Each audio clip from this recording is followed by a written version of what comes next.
Okay, so chapter 5 is called Middle Childhood. So we'll start with the physical and developmental growth. During middle childhood, children start to grow 2 to 3 inches per year. Girls, on average, are taller than boys during this point in life, and children tend to gain between 5 to 7 pounds a year. There can be large variations in height that take place as well. Height and weight are generally impacted by poor nutrition and racial or ethnic background. In the United States, most of the variation in height or weight is due to genetics. In Asian and Ocean Pacific children, those children tend to be shorter than Northern and Central European children. Growth is more rapid for Black children than white children. Good nutrition is linked to positive personality traits and cognitive performance. Weight concerns can start to be obsessive during this age, with about 40% of girls ages 9 to 10 who start dieting. 18.5% of all U.S. children are considered obese, and this has more than tripled since the 1970s. And that could lead to a decline in the lifespan. And we could think about a number of factors that could have contributed to the obesity of children, such as fast food and the exposure to um, people eating out and eating more processed foods. Obesity can also be caused by a combination of genetic and social characteristics. Genetics can play a role, and we know that because adopted children's weights are more like those of their biological parents. And social factors with parents who control their children's eating habits may produce children who can't regulate their own food intake. When children have poor diet, their parents may not be able to provide them with nutritious foods. And let's face it, a lot of the really healthy foods are more expensive. And if you are struggling to make ends meet, that might be something you sacrifice. School lunch programs are also not always nutritious. Also, people tend to have fewer opportunities or engage in fewer um, instances of exercise. Schools have reduced recess and gym time. School age children don't exercise, and there's a high correlation between TV watching and obesity. And I would also venture to say social media or video game playing. So, in order to keep your children fit, you should encourage them to be physically fit. Encourage them to exercise, be an exercise role model, gear activities to their physical and motor skills, encourage the child to find a partner who can help them with play activities, start very slow, urge participation in organized sports, don't use physical activity as a punishment, and provide a healthy diet with good nutrition. So when we think about the growing body of a child in middle childhood, here are some things that we should consider. And we can go to our very first learning check. Which of the following is a long-term outcome associated with childhood obesity? If you'll take a look at those questions and think of the answer. And the correct answer, I hope you said, was B, being overweight as an adult. Children who are obese as children tend to also become obese adults.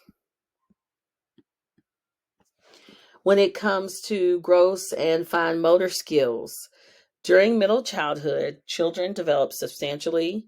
They improve their muscle coordination. It's a good time for them to participate in sports. They also have increases that are due to increased myelination of their brain, which happens between 6 and 8, and that can help speed up those neural electrical impulses. Asthma is periodic wheezing, coughing, and shortness of breath that can be present during middle childhood, with 8 million U.S. children having asthma.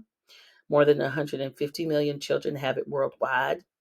There are some racial and ethnic minorities that are exposed to a higher risk of asthma, and those asthma attacks can be triggered by respiratory infections, allergic reactions, stress, and exercise. Accidents also play a role in the health and safety of children during middle childhood, because there's increasing independence and mobility that can lead to safety issues. Boys are more likely to have accidents than girls because they're engaging in that rough and tumble play. And the accidental death rate can differ by race. It's highest for American Indian and Alaska Native children, and lowest for Asian and Pacific Islander children. Children walking to school can also face dangers as well. The most frequent source of accidents is motor vehicle accidents, with 5 out of every 100,000 children between the ages of 5 and 9 dying annually from a car crash. Fires, burns, drownings, and gun-related deaths are the second leading cause of death, and wearing protective gear like helmets and things to protect from danger can help. Cyberspace can also be a threat. The internet. Because of cyberspace, materials are available that parents, may find objectionable. We also have social media that could lead to cyberbullying and intrusion. So it's important to have good parental supervision to help keep kids safe. Psychological disorders can also be overlooked during middle childhood. Medication can help.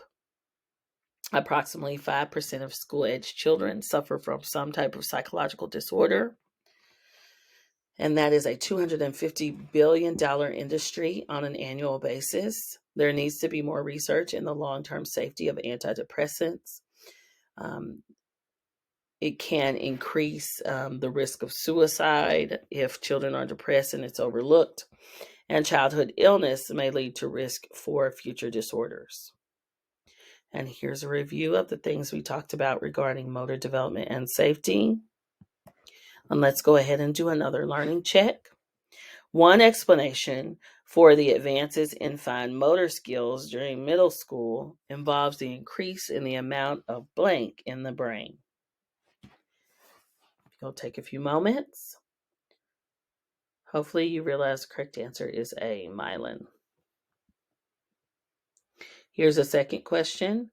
When it comes to school-age children and injuries associated with accidents, which of the following statements is true? Take a few moments and read through those answer choices.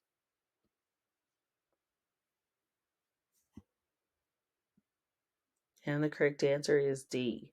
Boys are significantly more likely than girls to be injured. Now let's talk a little bit about children with special needs. Blindness or partial sightness is a visual problem that children might experience, and it has to do with the inability to see up close, as well as difficulties in perceiving color, depth, and light, which may affect schoolwork. 1 in 1,000 students need special education services that are related to visual impairments. Audio problems can also impact children in middle childhood, with 1 to 2% of school-age children having hearing impairment. Hearing loss during infancy is more severe than after age 3, and it can produce an inability to understand or produce speech and can impair abstract thinking processes. Speech problems can also occur during middle childhood, which can be accompanied by hearing impairments. And these problems occur when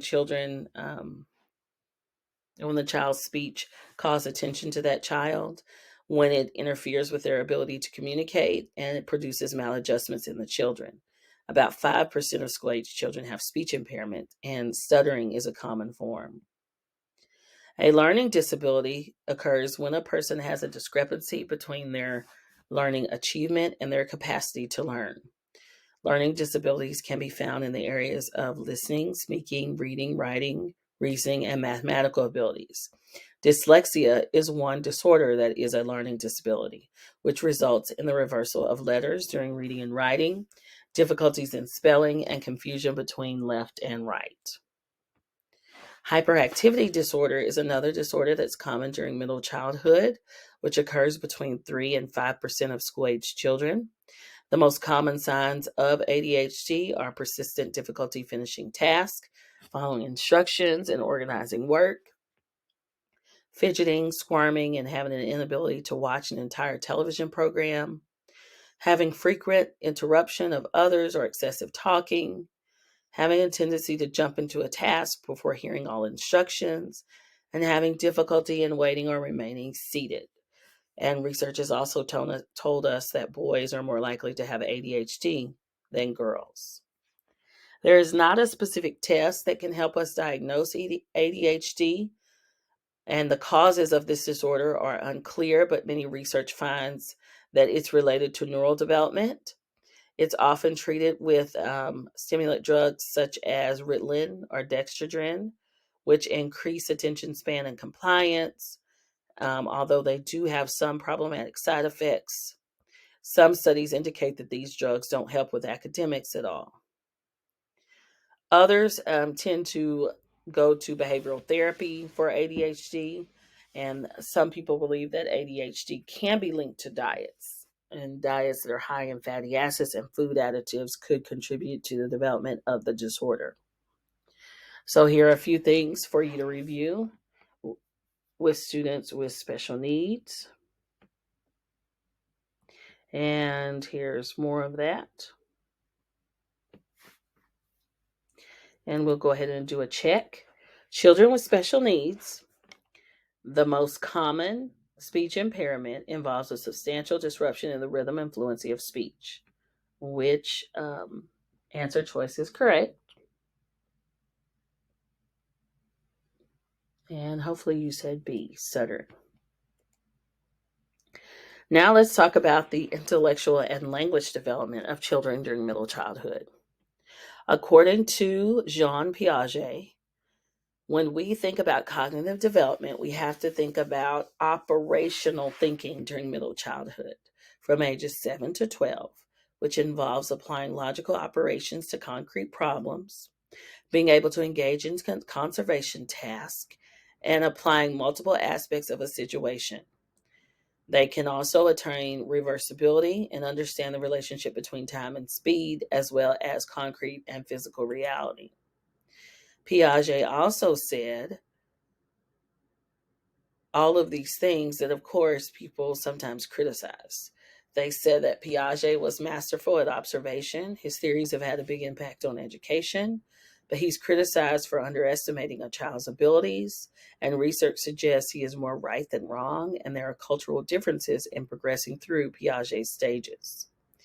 When it comes to the information processing theory of middle childhood, this suggests that our short-term memory, our memory capacity, and our meta memory all emerge during this stage because children learn to control strategies, and they're able to improve their memory because of those control strategies.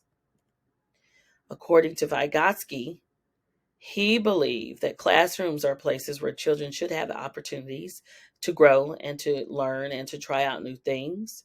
He said that it's best if children focus on activities involved with interacting with others, so as cooperative learning and reciprocal teaching. Vocabulary development continues to increase during the school years, with mastery of grammar improving. And children during middle childhood might have some difficulty decoding sentences dependent on the intonation of the sentence, but pragmatics can help. Metalinguistic awareness occurs when you increase understanding of one's own use of language and you help children comprehend when information is unclear. Language can help promote self-control and help children regulate their own behavior. Children can use self-talk or positive self-talk encouragement to help them as well when they try to regulate their behavior. Bilingualism starts to occur as well during middle childhood when children can speak in more than one language. English is a second language for nearly 1 in 5 Americans. Educators are challenged by children speaking little or no English. So one approach to teaching those children is to have them taught in their native language while they learn English. And another approach is to have immersive learning where they are learning both things at once. There are some advantages of being bilingual, and many parents will even put their children in bilingual education programs so that they'll have greater metalinguistic awareness. They will be able to engage in cognitive flexibility more. They'll have higher self-esteem and improve their IQ scores. So here's a review of the intellectual and language developmental ideas.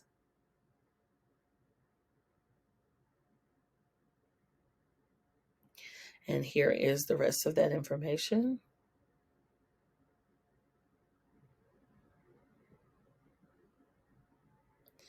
And here's another question.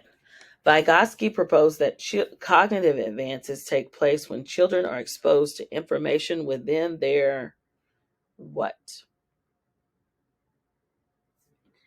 And the correct answer would be B, zone of proximal development. Now let's talk about schooling and the 3 R's of middle childhood. Reading. Reading occurs in stages, starting with stage 0, where children learn letter names and small words, and then stage 1, where they learn letter names and sounds. Stage 2 is where they can read aloud with fluency. Stage 3 is where reading becomes a way to learn, and stage 4 is whenever they're able to read and process information. So when it comes to teaching reading, there are a few ways we can approach it. We can emphasize phonics, or we can have children learn as they talk and they're immersed in literature. If you think about it, what do we use in the American school system? Being able to read produces changes in the wiring of the brain. It's going to boost the organization of your visual cortex and improve the processing you have of spoken language. Schools in the United States are returning to the traditional 3 R's, which are reading, writing, and arithmetic.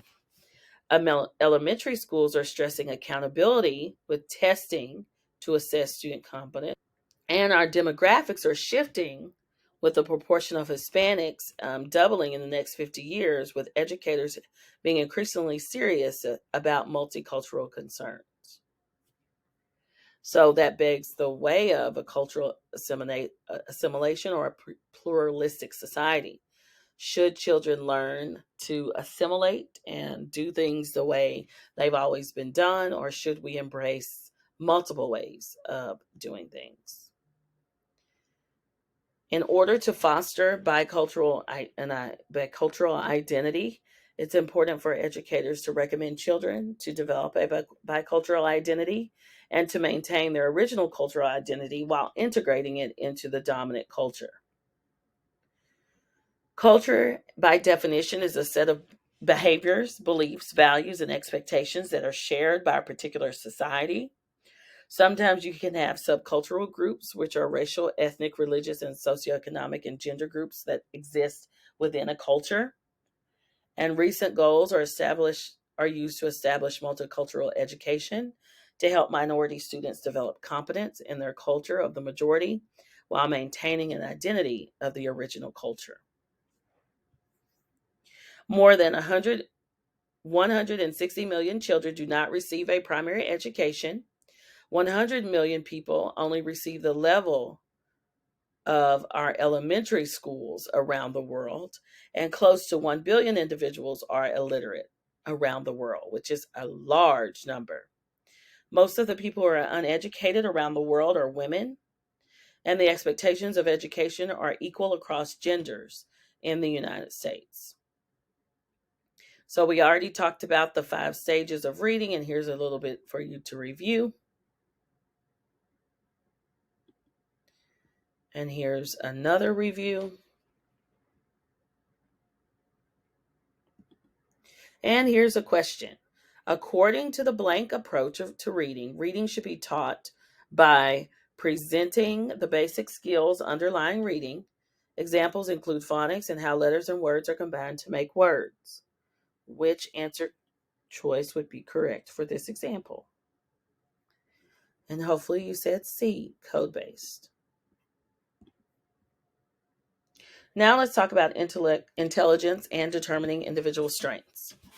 So when we measure intelligence, some of the most prominently used intelligence tests are the Binet test or the Simon-Binet test that have 3 important legacies. It's a pragmatic approach to constructing intelligence tests defined intelligence as what is being measured in a test. These tests also linked intelligence and school success and invented the concept of an IQ, which links an intelligence score to a person's mental age. And when we try to calculate an IQ score, we look at the mental age divided by the chronological age, and we will realize that 100, if we take the mental age divided by the chronological age times 100. That will give us the average IQ score of 100. About 2/3 of people fall within 15 points of average, above or below. And as scores rise and fall beyond the range, the percent is going to rise and fall significantly as well. When it comes to present day approaches to intelligence, we started with the Simon Binet. We also use the Wechsler test and the Kaufman test. These are all reasonable to predict school performance, but not later success in life. And here's an example of some of the question types that might be on the WISC 5, which is primarily used with children under age 16. So there are two types of intelligence those tests can tell us about. Fluid intelligence is your ability to deal with new problems, and crystallized intelligence is your ability to store information over time. Howard Gardner said that people have 8 intelligences, as you can see listed on the screen, because he said that we are intelligent in more than one way. Vygotsky suggested that we must measure our developing processes when we think of intelligence, and Robert Sternberg said that there's a triarchic theory of intelligence, which tells us that people can analyze and process information differently, and they can have the book smarts, but also have practical intelligence or insightful intelligence as well. When it comes to racial differences in IQ, this is a major controversy, because if intelligence is determined by heredity and fixed at birth, we can't alter that. If intelligence is determined by the environment, modifying some social conditions could be a promising strategy to improve intelligence scores. People are also thinking that the bell curve, which is what we think of as a normal distribution for how we look at IQ scores, can be a bit controversial. Most developmentalists believe that culture and social minority groups score lower due to the nature of an IQ test. And if economic and social factors are taken into account, the mean IQ scores of Black and white children would be similar. IQ can now be seen as influenced by both nature and nurture, and the best approach is to ensure that all children have the opportunity to develop into their full potential. In 1975, Public Law 94 through 142, which is the Education for All Handicapped Children Act, assured that all children with special needs would be placed in the least restrictive environment in schools. It called for mainstreaming, which is the integration of special needs children into traditional classrooms. And successful mainstreaming of children has led some to propose a full inclusion model. When it comes to measuring IQ, anybody who has an IQ below 70 is thought to have an intellectual disability because their IQ is more than 2 standard deviations below the mean. That's about 1 to 3% of school-age children who are intellectually disabled. They could have some limitations and adaptive behavioral issues. This covers most everyday social and practical skills. We've got familiar intellectual disabilities that occur when there is no apparent cause, but there is a history of disability in the family. The most common cause of an intellectual disability is Down syndrome or fetal alcohol syndrome. And these are typically IQ intellectual disabilities are typically determined by an IQ test. And then there are some categories of intellectual disabilities, such as mild, moderate, severe, and profound. Many people with mild intellectual disabilities still lead pretty normal lives. They just need routine schedules. And then when we get to the moderate, severe, and profound, they need increasingly more help. And when it comes to people who fall above the mean, the gifted and talented are about 3 to 5% of school-age children. They show evidence of high performance capacities in creative, artistic, and leadership skills, as well as academic fields. They tend to be outgoing, well-adjusted, and popular. And they can engage in education through acceleration, where they're allowed to move at their own pace, or enrichment, where they're kept at their same grade level, but given activities to do as a deeper study.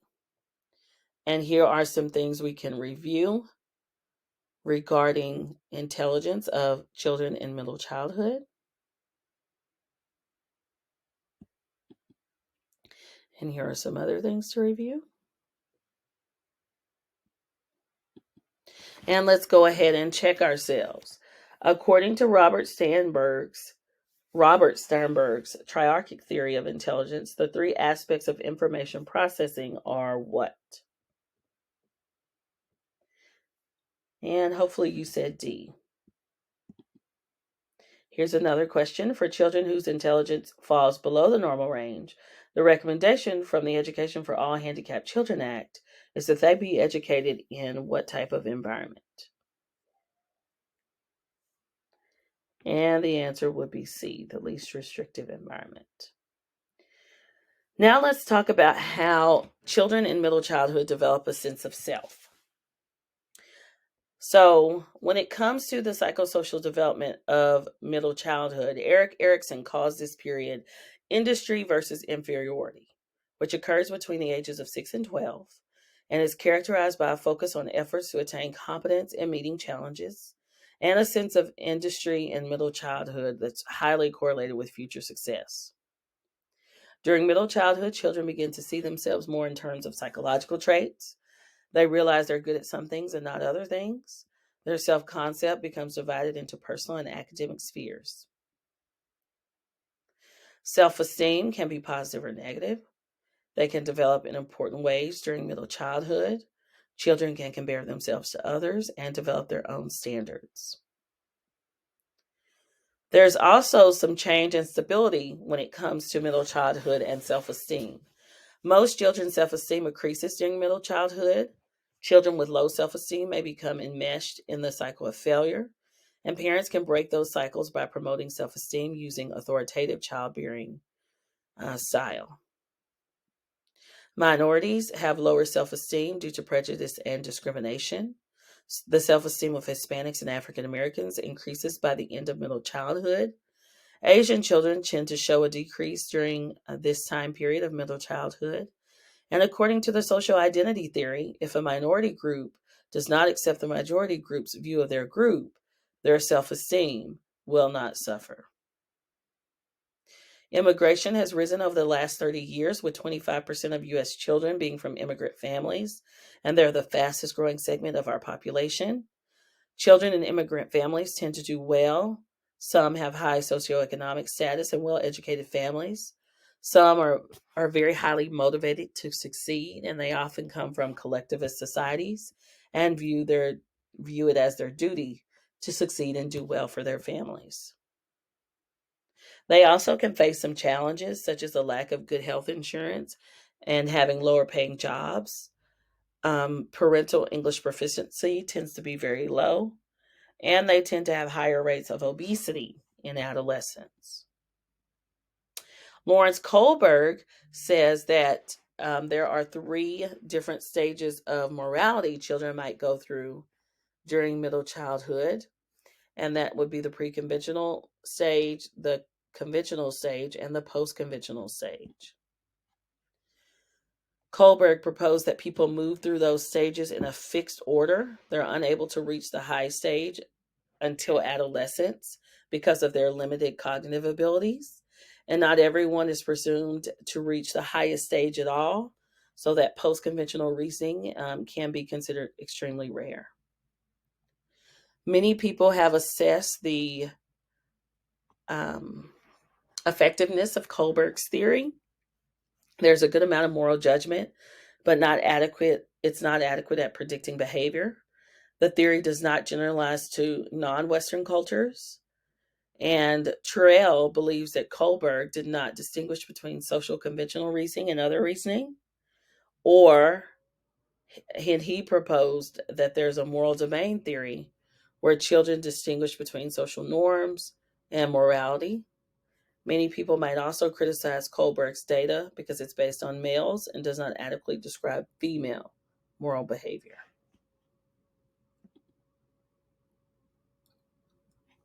Carol Gilligan suggests that there should be socialization of boys and girls that lead to differences in moral reasoning. She said that there are 3 stages. There's orientation towards individual survival, goodness as self sacrifice, and morality of nonviolence. Not all research finds that males and females differ in their moral reasoning. And here is a chart that shows us the 3 stages of moral development according to Gilligan. And there are some things that we could review regarding social experiences.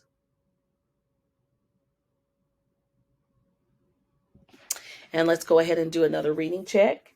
As children develop a better self-understanding in middle childhood, they begin to view themselves less in terms of physical attributes and more in terms of their, go ahead and think about the correct answer.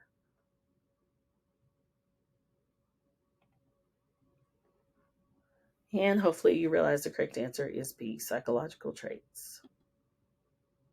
Here's another one. According to blank, people pass through the series of 6 stages as their sense of justice and their level of reasoning evolves with age and cognitive development.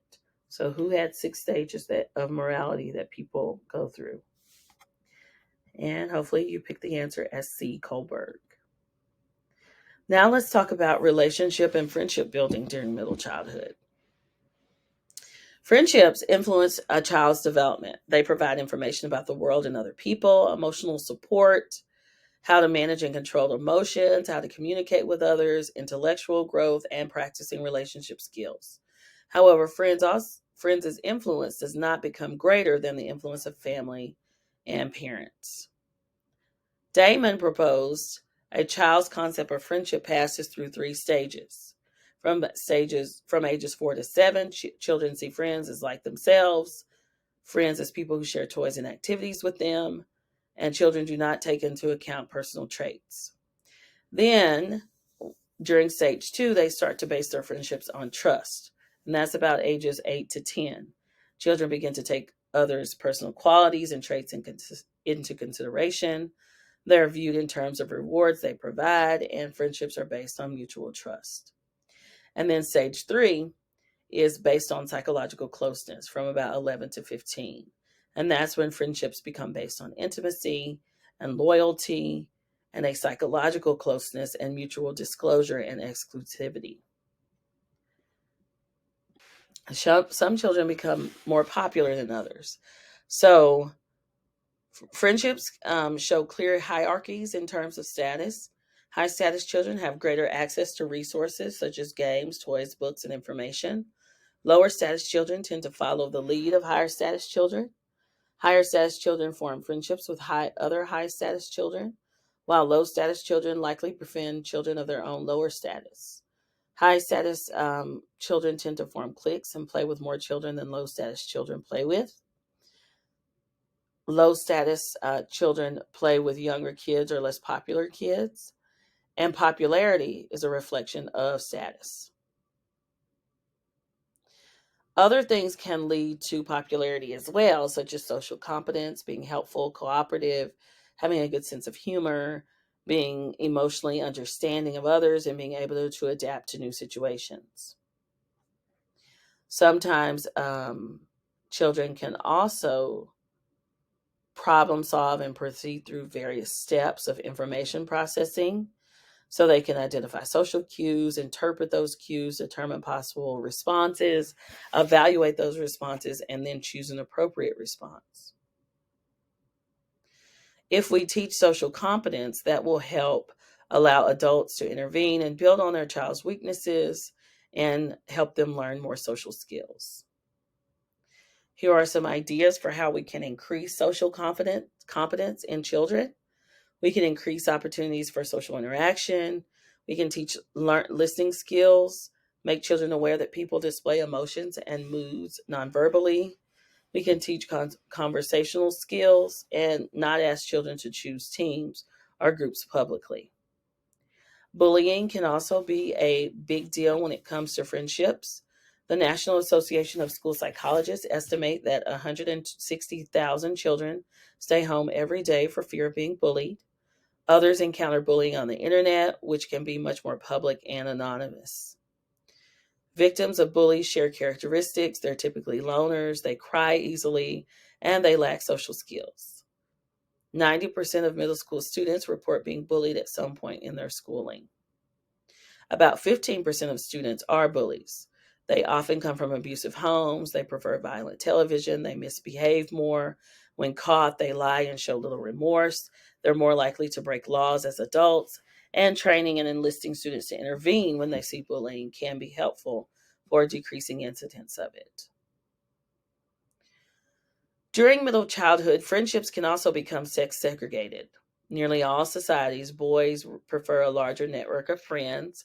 They form a hierarchy in their friendships, and restricted play allows interactions to be interrupted when status is challenged. Girls tend to focus on one or two best friends of equal status. Their conflicts are solved by compromise, ignoring the situation, or giving in. Girls are also much more confrontational with boys or girls who are not their friends, and girls' language can be less confrontational. Children tend to make friends with children from the same race. Whites and African Americans show a high degree of mutual acceptance of others. There's also increased contact between majority and minority group members that can reduce prejudice and discrimination. We have learned from studies like the Robbers Cave study that having contact or exposure to people who don't look like your in group is the best way to reduce racial prejudice. So here are some things we also need to review for this chapter.